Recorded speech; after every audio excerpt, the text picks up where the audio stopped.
Pandemonium! Sitting right off the main walkway at Six Flags Over Texas, this coaster clearly shows all of its beauty to guests. This cloned Gerstlauer spinning coaster is one of my favorite family coasters because of how you can spin wildly while going through a relatively decent, though tame, roller coaster track. Find out why Pandemonium is the bomb in this review. This cloned layout got its start as Fairly Odd Coaster at Nickelodeon Universe at the Mall of America in Minnesota, before being placed in many Six Flags parks.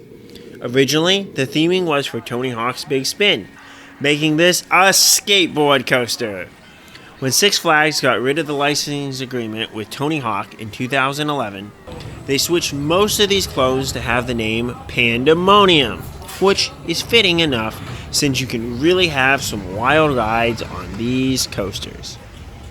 I rode this coaster at Over Texas on a cold day before it really warmed up, so I didn't get as much spinning as I've gotten on other versions of this coaster, though it was still a fun layout as always.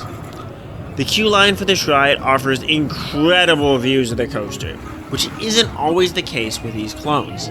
So I literally enjoyed the queue line as much as the ride, because I think this coaster is beautiful.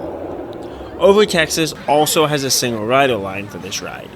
With Pandemonium's location, this makes sense as people will come here when the park opens, and almost always give Pandemonium a line, especially due to its 4-person per car capacity. The downside to a single rider line is that it means you'll never likely be able to be on a car just by yourself, which can really make things off balance and allow you to spin like a top. But if there's a decent line, the single rider line is the way to go for a quick ride, especially since the stairs up to the queue line don't offer the best views of the coaster. Pandemonium starts out with a small turn and a chain lift.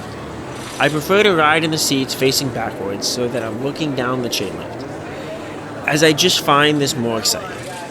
The backwards facing does offer a small bit more on the first drop since you take it backwards, but this isn't a very big drop to begin with, and the crazy spinning that you will do will balance out everything else for the rest of the ride. After navigating the shallow curved drop, you pop up into a few tight Wild Mouse-like turns that hopefully get your car spinning. Though the spinning aspect does negate what likely would be really good laterals, the spinning aspect is well done on these coasters and a great gimmick for families. Then you travel through 2 well-banked helixes while you continue to spin. Though I normally find helixes to be rather boring, these offer enough forces to be memorable. Though again, the forces mainly cause you to keep spinning versus giving you any other good roller coaster feelings. You then enter a brake run that slows you some, but allows you to keep spinning before navigating a series of smaller hills on a turnaround. These hills don't offer much airtime, but are a welcome break from the spinning curves you've just experienced. Finally, Pandemonium goes over its best element, a small bunny hill. Though it looks innocent, and you can even miss that you went over it on many rides, if taken sideways or backwards, this gives a decent drop feeling, especially considering its small size. Though you may have to ride Pandemonium many times before getting a nice feeling on this hill. Finally, you turn around into the final brake run. If you're still spinning like crazy, you will only slow down on the brake run, so you will need to wait for your car to stop spinning as it gets closer to the station. Also, if you do get a crazy spinning car, this attraction may not be for those who get sick easily. Overall, how good is Pandemonium?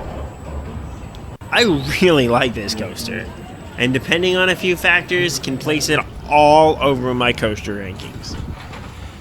Better spinning versions of this clone, I rank right above Galveston's Iron Shark, as I really like Pandemonium. Six Flags Over Texas's version, however, ranks lower. Mainly where I feel this clone probably should be, given it's just one of the better family coasters. Placing right above SeaWorld's San Antonio's Journey to Atlantis, which I think is a lot more fun than it looks, and right below a newly butchered Riddler's Mindbender at Six Flags Over Georgia. What are your thoughts on Pandemonium at Six Flags Over Texas? Do you feel this is one of the better family coasters out there? Does it deserve to be ranked even higher? Let me know. And, as always, Cup Goon Crop.